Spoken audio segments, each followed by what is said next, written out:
Hey guys, so today's video is just gonna be a quick bonus video. I've been requested to do a miniature art challenge and I'm gonna be very honest with you. I don't know much about the art challenges that go around here on YouTube. I tend to really just watch hauls and swatches and reviews if I watch art videos. So for this video, I just kind of made a guess, and so if this is something you want to see more of in the future, I can follow rules that are already made up if that is what you want, but hopefully this is okay. So for my weapons of choice, I'm going to be using my Schmincke watercolor palette for the paints themselves. Of course, we're also going to be needing a brush, and if you are a subscriber, you've probably seen videos in the past where I've used these teeny brushes for painting miniature candy packaging and stuff like that. But I figured to make it more of a challenge, I would use a different brush. So instead I'm going to be using the winsor&newton series 7 number 1, which is quite a bit bigger. Also, by doing this, I'm not saying that if I were to make another challenge like this in the future that I wouldn't use my small brushes, but for this one I thought let's give it a go with this bigger brush. I'm also going to be applying some gouache varnish on top, and there are two reasons why. First of all, one tear would be enough to ruin a painting in this scale, but also, and probably more importantly, it's going to make it look more like an oil painting, which obviously it's a very professional painting I'm going to be making, so that's what we want. Last but not least, the canvas. So just to make it easy for everyone, I chose to go with a piece of paper that is 1 inch tall, and this is my Fabriano extra white watercolor paper. So the first thing I did was just glue down the paper to my work surface. I didn't want to tape it down because the whole point of making a painting that is 1 inch is for it to actually be 1 inch. And sure, I could have cut a bigger piece of paper, but I didn't consider that when I cut it out, so I didn't want to make an actual sketch using a pencil because I thought that would end up making more of a mess than actually help me, so instead I just used a brown, kind of like a sepia tone, to just loosely sketch out where she was gonna be.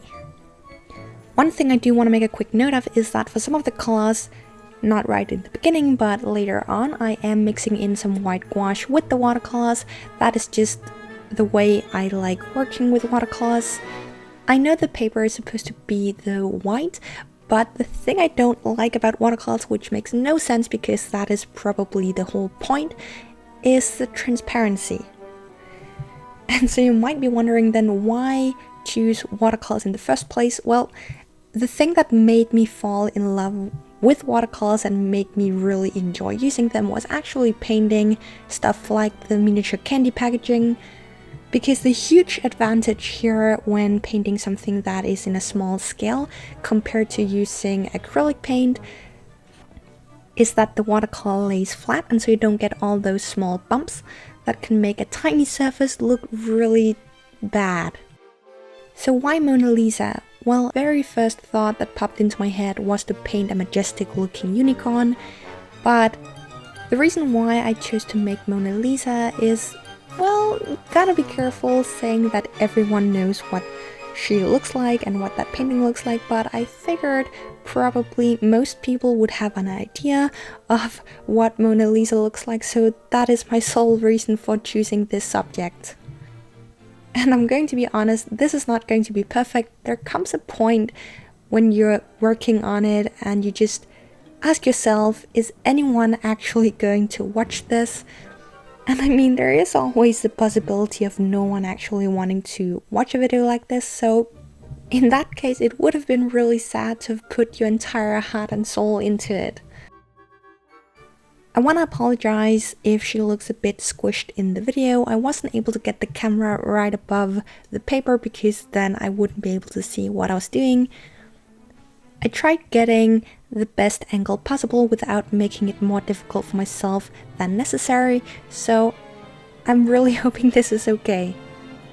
If you do want to see another video like this, let me know in the comments. Should we go for a piece of paper that is 1/2 inch or something else? I'm definitely up for making another one if it's something you're interested in.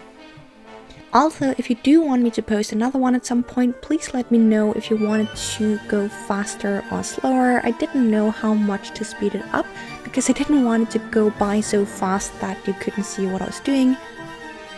But on the other hand, this isn't a tutorial, so I guess that doesn't really matter. I know some of you enjoy watching a more slow process and some of you enjoy just having it over with in a few minutes. So definitely do let me know.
Once I was done, it was time to remove it from the work surface, which proved to be more difficult than I was expecting.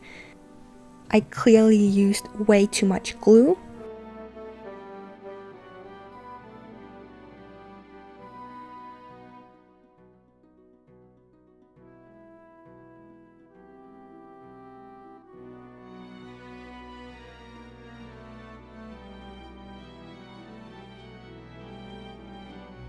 And then just because I know the varnish is gonna make it more difficult to take photos and film it to see it properly, I'm just gonna show you what it looks like here.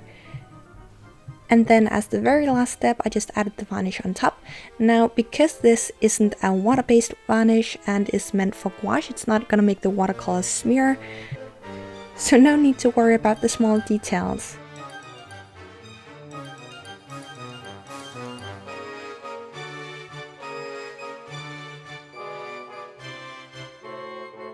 I know this was a strange video, which is also why I posted it as a bonus video, but I really do hope you enjoyed, and I'll see you in my next tutorial.